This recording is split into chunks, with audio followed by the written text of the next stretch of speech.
કાલે છેલ્લે સુધી મતતા હતા, બહુ મોડા આવ્યા હતા. હા હવે પાછળ નો બેહાડતા હરિભાઈ, પાછળ કોઈ નો બેહાડતા. અહીંયા બાજુમાં કરીએ. હા હવે આ જરા કામે મોકલી આપો તન્નુને. હાલો. હા આવી ગયો. હા એ તો હું લઈ આવી 6 વાગે, પણ તો અત્યારે ફોન નો કરતા. હમણાં પેલું ચાલે છે મીટિંગ, એટલે ફોન કરવા એટલે ફોન કર્યો. ફોન નો કરતા નંબર ઉપર એમ, એટલે મીટિંગ ચાલુ કરવાની છે. હા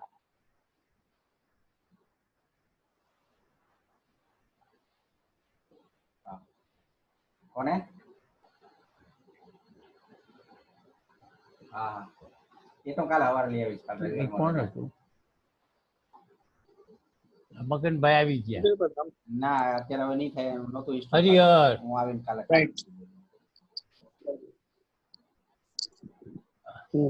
ગોવિંદભાઈ આવી ગયા. ગોવિંદભાઈ તમે ચોખ્ખા દેખાતા નથી, એનું કારણ શું? તમે લાઇટ બાઇટ ની વ્યવસ્થા જુઓ.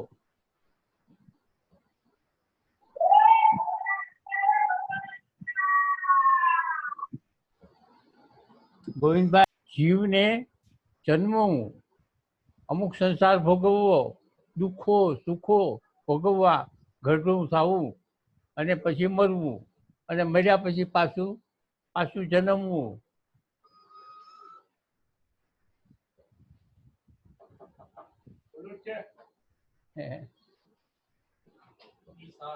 હરિહર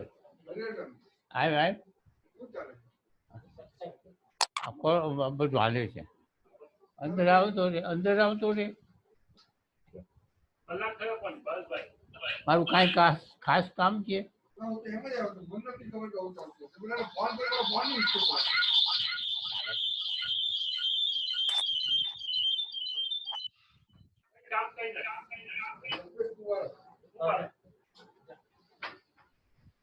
શું થઈ જાય? એનું નામ બંધન. આ બંધન કઈ રીતે આવ્યું? આ બંધન ધીમે ધીમે વાસનાઓથી આવ્યું. સંસારના બધા પદાર્થો જે ભોગવી રહ્યા છે, એ સંસારના પદાર્થોને ભોગવતા એમાં પ્રીતિ થઈ. આ હું ભોગવું, મારા માટે જ છે, બીજા કોઈ ભોગવે નહીં, એવી પ્રીતિ થતી. એ બંધન વધતું ગયું. હવે બીજો બોલાય ને,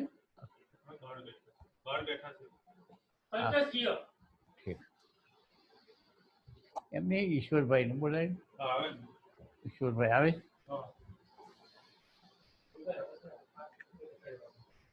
ગોવિંદભાઈ ના પેલું પતિ નજીક બાકી છે. તો બાકી.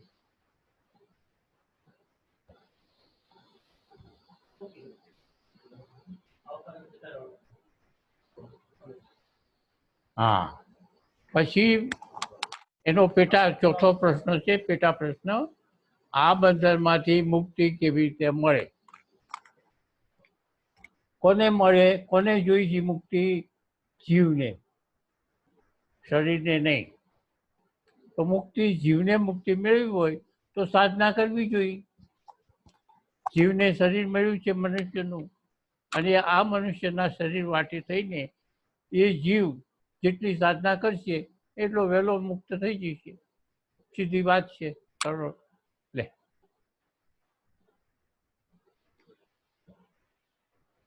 બીજો કોઈ પ્રશ્ન?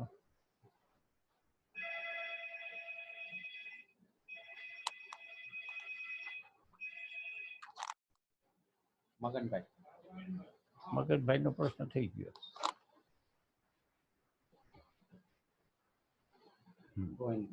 હાલો, હવે આ પ્રશ્ન છે બધો ગોવિંદભાઈનો. ગોવિંદભાઈનો આ પ્રશ્ન છે એ તમે સાંભળો વારા ફરતી. એમના પ્રશ્ન ઘણા છે. પહેલો પ્રશ્ન છે, સ્વામીજી, આપ જ્યારે ગૃહસ્થાશ્રમમાં હતા ત્યારે સાધનાની શરૂઆત કેવી રીતે થઈ?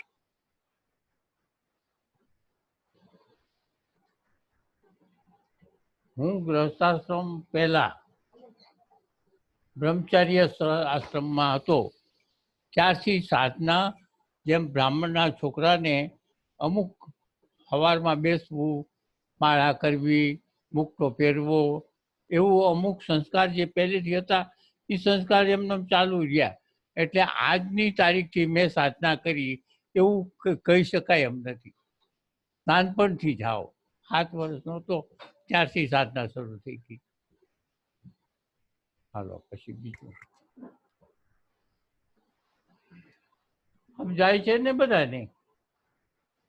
હા, એક સાધકે આહાર કેવો લેવો જોઈએ? બીજો પ્રશ્ન છે ગોવિંદભાઈનો. એક સાધકે આહાર કેવી રીતે લેવો જોઈએ? આહાર સાત્વિક, અને જે સામાન્ય રીતે આપણા જે હિન્દુ સમાજમાં જે આહાર લઈ રહીએ છીએ એ સાત્વિક જ છે.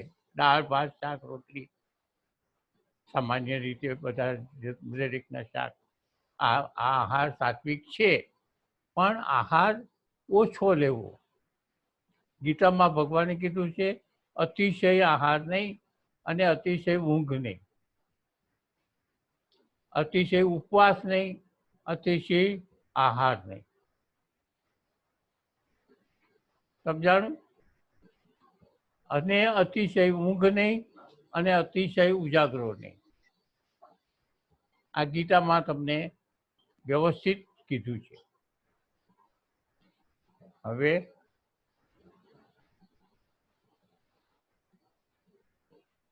સાતકે કૈલાસ માણસોનો વરણ શિખરનું નિવાસ સ્થાન છે. અરુણાચલ તો સાક્ષાત શિવ છે. એ અરુણાચલ સાક્ષાત શિવ છે એમ જે મહર્ષિ રમણ કહે છે. કારણ કે એની દ્રષ્ટિની અંદર જે આવે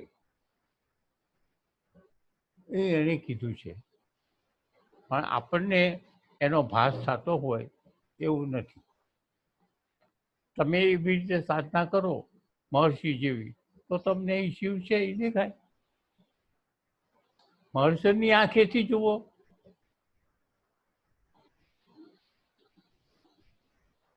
સમજ્યા? અરુણાચલ સાક્ષાત શિવ છે. એ શિવ છે એ સાચી વાત છે, પણ મહર્ષિની આંખેથી જુઓ તો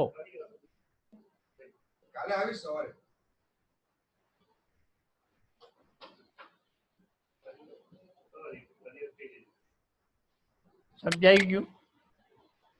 હવે બીજો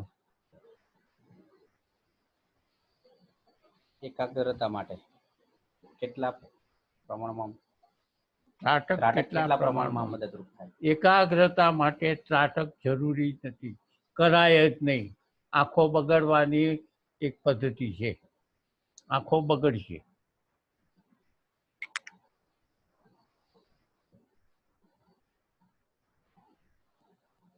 તમારી આંખો બગડશે.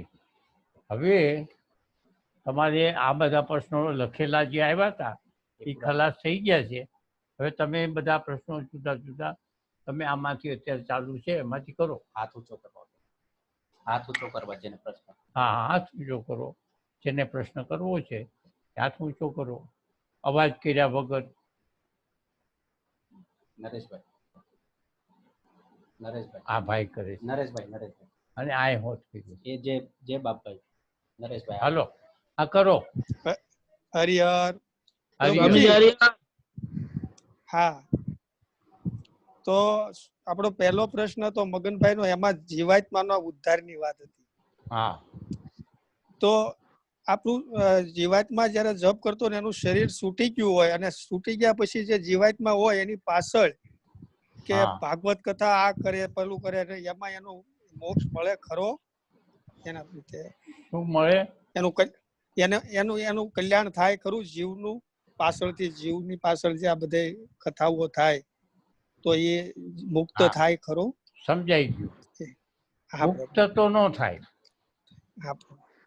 પણ ભગવાને એમ કીધું છે કે સાધના કરતા કરતા છેલ્લા શ્વાસે એનું મૃત્યુ થાય ત્યારે, અને એ વખતે એને એવો વિચાર આવે કે અરે રે ભગવાન, મેં આટલું બધું કર્યું પણ કાંઈ ઈશ્વર પ્રાપ્તિ વગર હું આમ નામ જાઉં છું. તો એવી કોઈ વ્યક્તિ જે મરણને શરણ થાય તો એને પાછળથી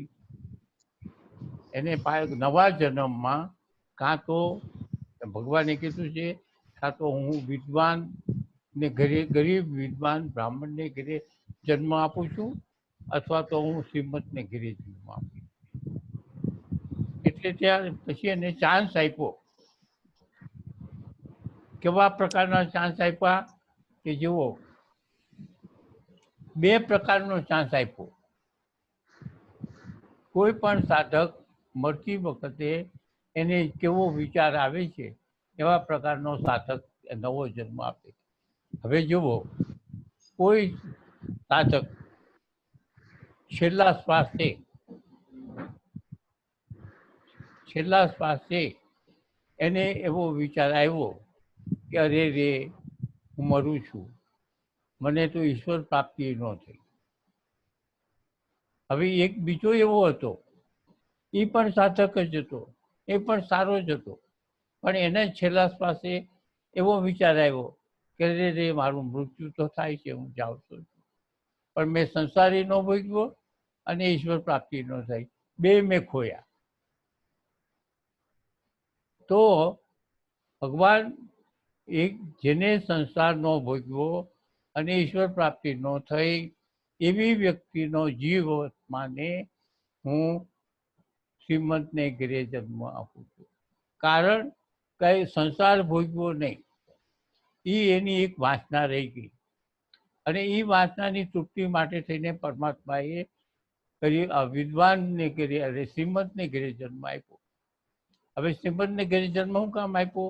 એની છેલ્લી વાસના એ હતી એટલે શ્રીમંતને ઘરે જન્મી અને બધો સંસારનો ભોગવટો ભોગવાઈ ગયો અને તૃપ્ત થઈ ગયો. તૃપ્ત થયા પછી બુદ્ધ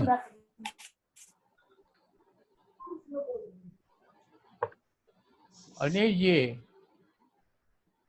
ગરીબ બ્રાહ્મણને ઘરે જન્મ થયો એને એમ થયું હતું કે મેં તો કંઈ કર્યું જ નહીં, આખી જિંદગી મારી જોડે ગઈ, ઈશ્વર પ્રાપ્તિ થઈ જ નહીં.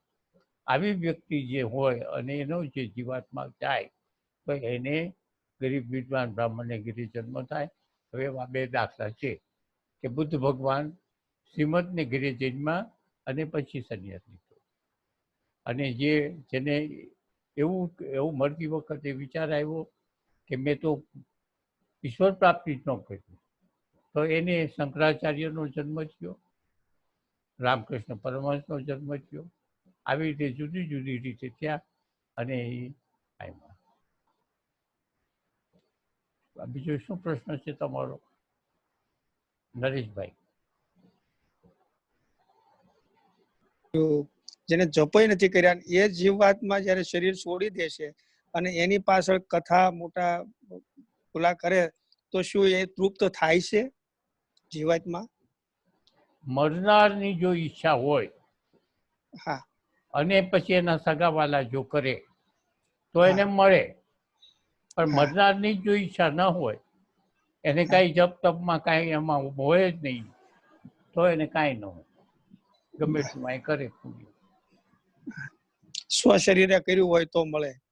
હા, હા પ્રભુ. મરનારની ઈચ્છા હોય અને એ મરી ગયો, હા, મરી ગયો, પણ એ મરતા પહેલા એની કોઈ ઈચ્છા જ નહોતી. તો કે છે સમજાણું પ્રભુ? સમજાણું પ્રભુ, બરાબર. બીજા કોઈનો સવાલ? હા, પૂછો હવે આ પ્રશ્ન. હરિહર સ્વામી. હરિહર. હવે સ્વામીજી ઘણીવાર એવું બનતું હોય છે કે આપણે કોઈ નવી વસ્તુ લાવ્યા હોય ઘરે, અથવા કે કોઈ એવો પદાર્થ આપણે લાવ્યા હોઈએ અને પરિવાર કે તો જે બેટા પદાર્થ આપણે વારંવાર ઘણીવાર એવું થાય સ્વામીજી કે ઘરે કોઈ નવો પદાર્થ આવ્યો હોય કે અથવા કોઈક એવી પહેલી વાર કોઈ વસ્તુ એવી ભોગવાણી હોય જેનો આનંદ ખૂબ હોય, પણ બીજી ત્રીજી પાંચમી વાર જયારે એ વસ્તુને ભોગવીએ ત્યારે એવો પહેલી વખત જેવો આનંદ નથી રહેતો એમાં. તો એના શું કારણ છે સ્વામીજી? હા, કહું. આનંદ પહેલા તો એક બાર બરાબર સમજી લ્યો કે કોઈ પણ આનંદ છે એ પદાર્થમાંથી મળતો નથી. પ્રકૃતિમાં આનંદ છે જ નહીં. એક લાલ લીટી દોરી લ્યો, પ્રકૃતિની અંદર આનંદ નથી. હવે જે છતાંય તમને પ્રકૃતિના કોઈ પદાર્થમાંથી આનંદ મને મળ્યો એવો અનુભવ થયો, તો જ્યારે જે પદાર્થ નવો હોય અને ભોગવતા વખતે તમારી નિર્વિચાર સ્થિતિ થાય, એટલે જ્યારે નિર્વિચાર સ્થિતિ થાય ત્યારે પરમાત્માની હાજરી છે. સમજાણું? પછી બીજી વખત તમને ઓછી થઈ, ત્રીજી વખત હવે ઓછી થઈ. જેમ જેમ તમે પદાર્થ વાપરતા જાઓ એટલે સામાન્ય થઈ જાય. હવે જુઓ, તમે જો પદાર્થની જો તમને આનંદ આવતો હોત તો 10 વખત ભોગવો તો 10 વખત એ ખરખો જ આવવો જોઈએ. પણ હકીકત કોઈ પણ બનાવ બને અથવા તો કોઈ પણ ક્રિયાઓ થાય, કોઈ પણ વસ્તુની પ્રાપ્તિ થાય અથવા કોઈ પણ અણગમતી વસ્તુનો વિયોગ થાય ત્યારે તમને આનંદ આવે છે. એ આનંદ તમને પરમાત્માનો છે અને એ ત્યારે તમારી નિર્વિચાર સ્થિતિ થાય છે. વિયોગ થાય ત્યારે પણ થાય, યોગ થાય ત્યારે પણ થાય. પણ એક વાત સમજી લ્યો કે ગમે ત્યારે કોઈ પણ આનંદ પદાર્થમાંથી મળતો નથી, પદાર્થ ભોગવવા છતાંય મળતો નથી. પણ પરમાત્માનો આનંદ છે. પણ એ વખતે તમારી નિર્વિચાર સ્થિતિ થઈ. વિચાર છે, સતત વિચાર છે, એ જ પરમાત્માનું આવરણ છે. સતત વિચાર છે એ જ પરમાત્માનું આવરણ છે. તમે સાધના કરો યા ન કરો, પણ જ્યારે તમારી કોઈ પણ પ્રકારથી જ્યારે તમારી નિર્વિચાર સ્થિતિ થશે ત્યારે તમને જે આનંદ છે એ તમને જે પદાર્થનો છે એ નહીં, તમને પરમાત્માનો આનંદ મળે છે. હવે દાખલા તરીકે લગ્ન છે. લગ્નની અંદર તમે નાચો છો. હવે નાચતી વખતે તમને ખબર છે તમે નિર્વિચાર વાળા થઈ ગયા છો. જે નાચતા હશે એને પોતાને ખબર છે કે ત્યારે તમને કોઈ પણ પ્રકારના ઘરના, છોકરાઓના, પતિના કે કોઈ પણ પ્રકારનો વિચાર તમે નાચતા વખતે જે ચાલુ પીરિયડમાં તમને વિચાર કોઈ પણ નથી, એટલે તમે ખૂબ આનંદમાં છો. તમે આરોપ મૂકી દો છો કે નાચવાથી અમને આનંદ આવ્યો, નાચવાથી કાંઈ તૂટ્યા તમે. આનંદ તો આવ્યો તમને નિર્વિચાર સ્થિતિ થઈ ત્યારે, નાચવાથી. તમે એકમ જુઓ કે ત્યારે તમને આવે. એટલે એક વાત પાકી સમજી લ્યો કે પદાર્થમાંથી આનંદ આવતો જ નથી. પ્રકૃતિમાં આનંદ છે જ નહીં, ક્યાંથી આવે? આનંદ તો પરમાત્માનો છે, અલગ છે. ચાલો હવે બીજું કોઈ પૂછો. તો સ્વામીજી, વિકારી અનવિકારી રહે તો એનું કારણ શું સ્વામીજી? આ વિકાર જે અનાજથી ઉત્પન્ન થાય, અમુક પદાર્થો તમે ઘણી વાર કીધું કે સાત્વિક ભોજન આહારમાં લ્યો, તો આ વિકારને શું સંબંધ છે સ્વામી? વિકાર સાત્વિક ભોજન લ્યો તો શું કીધું બેટા?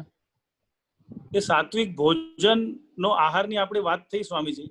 હા, કે સાત્વિક ભોજન થી મન ઓછું વિકારી થાય, તો આ વિકારના કારણ શું છે સ્વામીજી? હા, જુઓ, સાત્વિક ભોજન એની અંદર મીઠું, મરચું, તેલ આ તે વધારે ખાવું, તળેલું ખાવું, આ બધું જે સાત્વિક ભોજનમાં તો આ આવે છે. ખોટું અસાત્વિક. પછી ડુંગળી, લસણ આ બધું ખાવું. હવે એનાથી એ એક ઔષધિ છે. મારા ગુરુ એમ કહેતા હતા, જ્યારે જ્યારે જરૂર પડે ત્યારે મારા ગુરુ એમ કહેતા હતા કે લસણ અને ડુંગળી ખાવી એ મનનો ખોરાક નથી, શરીરનો ખોરાક છે. બહુ સરસ એને એક મને વાત કરી અને એ અત્યારે હજી પણ એ યાદ છે. મનનો ખોરાક નથી, કારણ કે તમે આજે ખોરાક ખાઓ એમાં જે ડુંગળી અને લસણનો ખોરાક છે તો એ રાજસી છે અને તામસી છે. તો એમાં તમને સંસાર ભોગવવાની ઈચ્છાઓ વારંવાર થાય. તમારામાં ક્રોધ આવે, એટલે જેવો આહાર એવો વ્યવહાર. એટલે એ બધા ખોરાકો જે છે એ ખોરાકો તજવા જ્યારે સાધના કાળમાં. એમને શું કીધું? મનનો ખોરાક નથી, શરીરનો ખોરાક છે. એ તો સમજાઈ ગયું. જ્યાં સુધી તમારી સાધનાઓ ચાલતું હોય ત્યાં સુધી આ બે વસ્તુ ખવાય નહીં, કારણ કે તમારા મનને બગાડે. જેવો આહાર એવો ઉઠકાર. સમજાઈ ગયું ભાઈ? હવે એમાં કઈ છે બીજો પ્રશ્ન? હાલો બીજો પ્રશ્ન. અરુણભાઈ. સ્વામીજી હરિહર, હા. ભરતભાઈ વાત કરું છું. સ્વામીજી મારા બે પ્રશ્ન છે. પેલા એક કહું છું કે મંત્ર સિદ્ધ ક્યારે થાય છે? હવે જુઓ, મને કોણે પૂછ્યું છે? ભરતભાઈ. ભરતભાઈ. હા ઠીક. મંત્ર સિદ્ધ થવો, સાધનાની અંદર તમારી જો મેલી વિદ્યાઓ હોય તો સિદ્ધની વાત કરવી, તો સિદ્ધની વાત કરવી. બાકી તમારી પવિત્ર ચોખ્ખી સાધના હોય તો એમાં મંત્ર સિદ્ધ વાત નથી. કારણ કે તો તમારી ચિત્ત સુધી ક્યારે થાય એમ પ્રશ્ન થાય. એવો પ્રશ્ન થાય કે ચિત્ત સુધી કેવી રીતે થાય? તો હવે ચિત્ત સુધીનો પ્રશ્નનો જવાબ હું આપું, મંત્ર સિદ્ધ થવાની જવાબ નથી આપતો. બરાબર છે?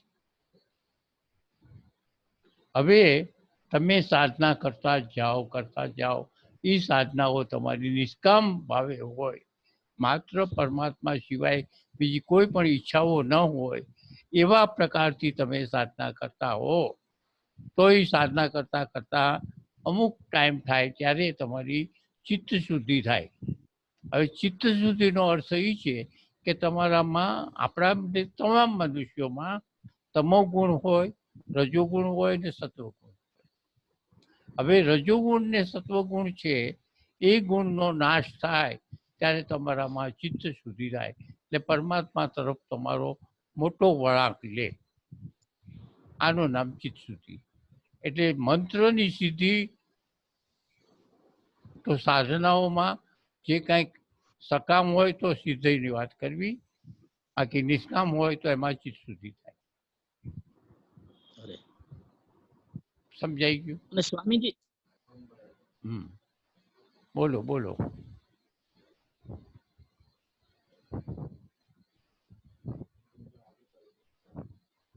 બોલો.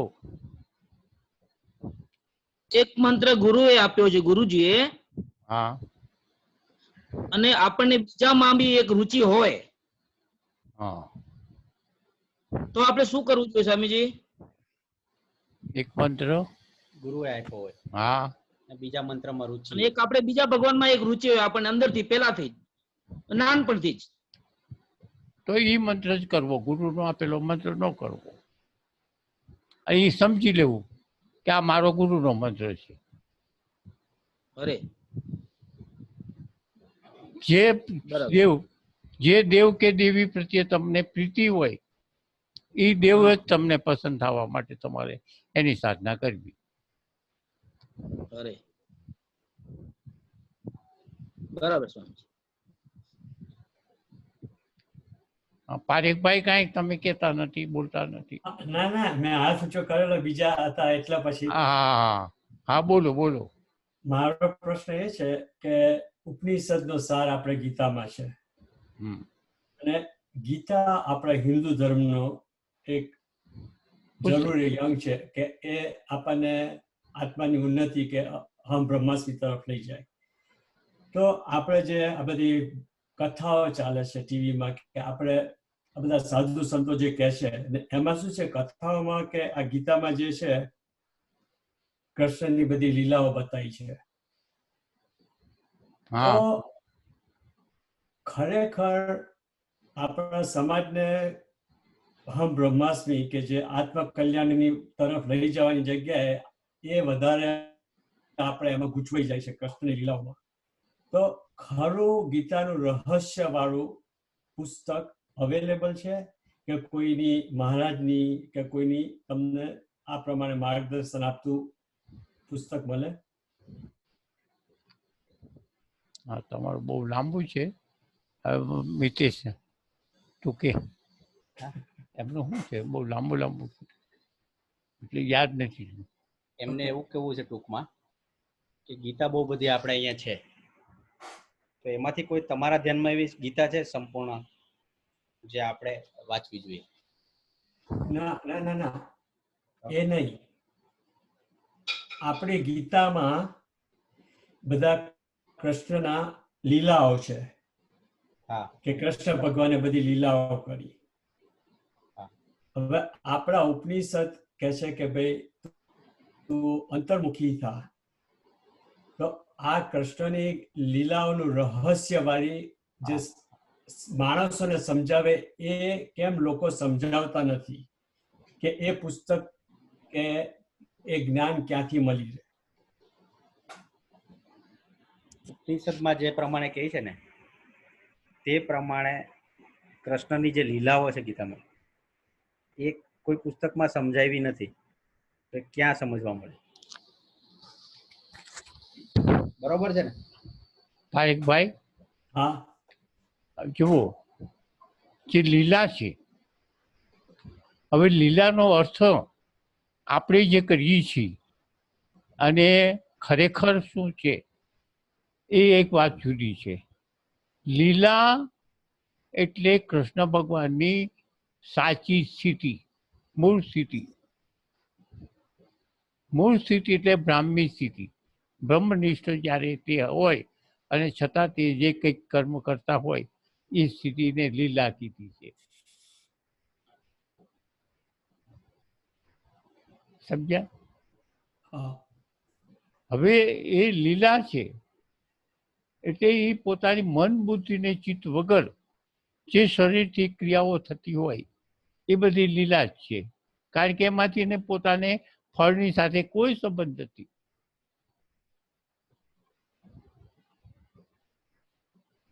એ બરોબર. લીલા. પરંતુ જે ગીતાની અંદર જે કહેવામાં આવ્યું છે એ લીલા નથી, એ બોધ છે. આખી ગીતામાં બોધ આપવામાં આવ્યો છે. પણ જે નાનપણમાં જે બધું બતાવ્યું છે એ બધી એની લીલા છે. લીલા એટલે સત્ય હકીકત નહીં, પણ છતાં સત્ય છે. સમજાણું? હજી તમે બીજી વાર પૂછી શકો છો. હજી જ્યાં સુધી ઘડ ન બેસી ત્યાં સુધી તમે બીજી વખત પૂછી. કદાચ મારા જવાબમાં ફેર હોય. ના ના તમારી વાત બરોબર છે. ચલો એ લીલા છે.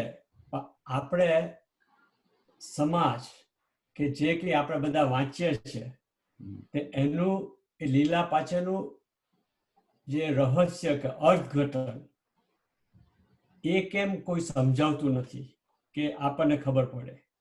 હા, હવે લીલા છે ને એ જે સમજ્યો છે એ સમજ્યો છે, બાકી નથી સમજતા.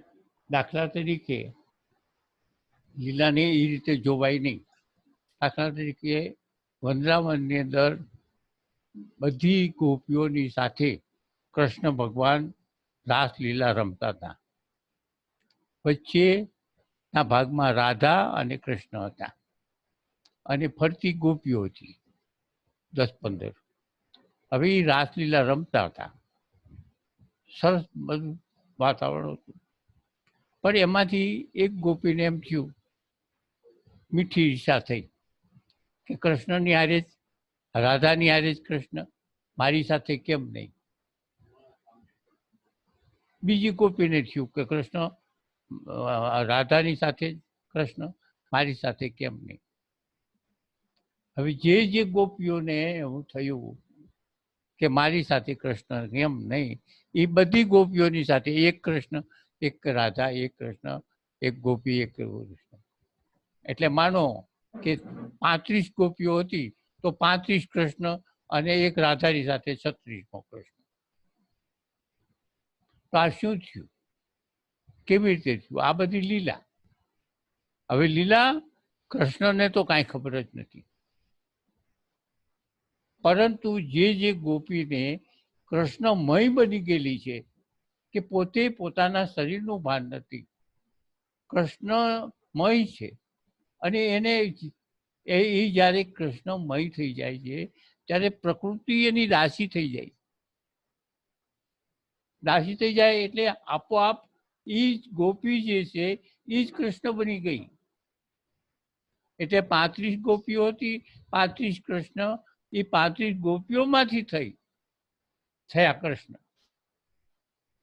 આ એટલી બધી અંદરની વાત છે કે એના ભાવ, ગોપીઓના ભાવ એટલા બધા અંદરના થઈ જવા જોઈએ તો થાય. આને લીલા કહે છે. પણ આ લીલા સામાન્ય માણસ નહીં સમજી શકે, અને એના અનર્થ કરી અને અત્યારે બહુ ખોટા અત્યારે પ્રચારમાં છે, હાવ ખોટા. આ થવું અઘરું છે. હવે દાખલા તરીકે તે જ દિવસે ત્યારે એમ કીધું, કૃષ્ણએ કીધું, હે ગોપીઓ, તમે તમારા ઘેર જાઓ, તમારા પતિ રાહ જોતા છે. હવે કેવી વાત કરી, અહીં એક કૃષ્ણ, અહીં એક ગોપી, પછી એક કૃષ્ણ સાથે ગોપી, પછી ગોપી એના પતિની સાથે ગોપી. આ બધી ગોપીઓ કેવી રીતે થઈ? અંદરથી ભાવથી. જેમ નરસિંહ મહેતા ને જેમ એને બધા વારંવાર આવતા હતા મદદ કરવા, એ નરસિંહ મહેતા જ હતા. એક તરફથી આપણે એમ કહીએ છીએ કે પરમાત્મા નિરાકાર છે, નિર્ગુણ છે. નિર્ગુણ છે તો સગુણ કેવી રીતે થાય? પણ જે પોતે હજી સગુણ છે એમાંથી થાય ગમે એટલા. નિર્ગુણ હોય એમાંથી કોઈ દી ન થાય.